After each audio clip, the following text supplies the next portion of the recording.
Welcome everybody to a special edition of the Valpo Coaches Show. It's presented by our friends at Lakeshore Bone and Joint Institute.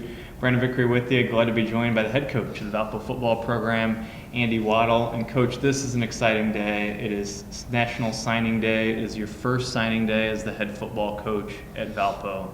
What has this class been like for you to put together? What has it been like to recruit student athletes to come here to Valparaiso? Yeah, I think that Valparaiso as an institution is just so easy to get young people excited about, and all the different academic programs that we have, our location here in Northwest Indiana, and your ability and ease to travel to big cities like Chicago, but to the other cities around the region, I think has made it something that has been exciting for us to get out and sell. I think it's been something that the young men have been excited about. And then you couple that with the opportunity to come in, with a new head coach who's kind of trying to take over a program that I think has been on the rise, but, we're trying to take it to that next level. And I think, guys got excited about that. And so we think that we've put together a strong class that hits some positional needs, as well as adding some talent, and so we're looking forward to seeing what these young men can do over the next several years. Let's speak in general. What type of person are you looking to bring into your program when you're recruiting? Yeah, I think that's a great question, right? We all want to make sure that we're bringing in good football players, and in a lot of respects, I think that that's the easiest thing that you do as a football coach, because you start by you're just going out and watching their film and saying, yes, this guy's a good fit to what we want to do schematically. He's got a skill set that's what we want to do schematically.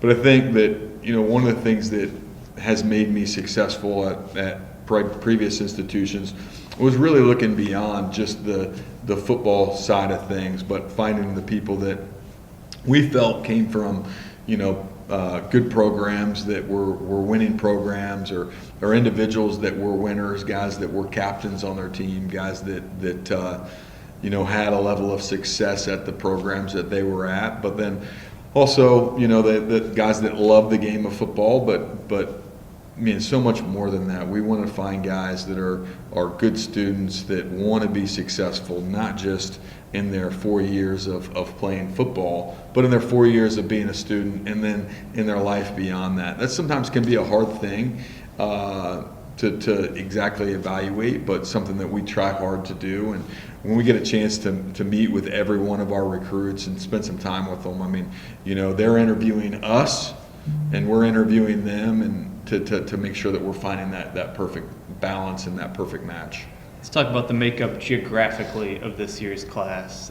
Where are these student athletes coming from? What can you tell us about the geographical makeup of your first recruiting class? Yeah, so we've had guys from all over. I think that you'll look and you'll see. I think we have 2 guys from California. We have the offensive lineman of the year from the state of Wyoming. I don't know how many Wyoming football players Valpo's had in the past. We've got guys from Florida and from, like I said, all over. But I think if you really look, our biggest state represented is Illinois, and it's really more than Illinois. It's probably specifically Chicago, and I think that was an area where I think we just had some advantages, with our location to the city, and got out there and really tried to attack that area hard. And I think we have some really good players from some really good programs coming from there. Obviously, with my connection back to the state of Ohio, we were able to hold on to some of those recruits, or that we had built relationships with, that maybe were a little bit of a stretch for us at Marietta, that coming to Valpo maybe fit their talent level a little bit more naturally, and so we were able to hold on to some of those guys, as well as just knowing that area so well, able to get in on a couple more. So I think those were our 2 big states.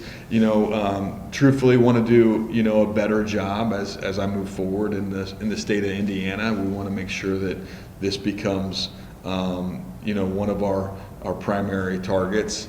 But just getting a little bit of a late start and coming in, I think that you'll see more fruit from the state of Indiana as we move forward in future years. Let's talk about the positional makeup a little bit. What positions maybe were you focused on? What can you tell us about the positional makeup of this class?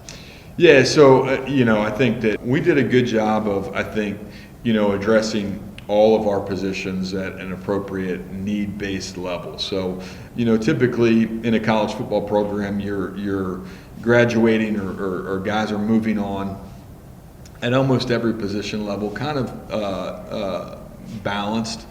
So we start out by figuring out, our perfect roster, 110 guys and what that would look like across all your positions, and then we build that out from there. I think if you look at, some of the positions that I think that we really had a great class at, I mean, we return, I think, some of the best running back and maybe one of the best groups in the Pioneer Football League and at the running back position with Mike Mansoure and Amari, and so we're excited about those guys coming back. But we added some really talented players to that group. I think that you look at our linebacker class, and we have some linebackers that we're excited about that we think can be guys that can be good football players as we move forward. And then we added some nice talent in our receiver room. We added some nice talent to our offensive line room. We're excited about the quarterbacks that we were able to bring in. I think that there's some talented guys in an already talented D-line group, and then shouldn't be overlooked is some of the guys that we brought in the secondary, which we think have really high-end ceilings and can be great players here. And we're excited about the whole group. Coach, thanks for the insight. Congrats on your first signing day. For sure. There he is, the head coach of the Valpo football program, Andy Waddle. We'll talk to you again next time on the Valpo Coaches Show, presented by Lakeshore Bone and Joint Institute.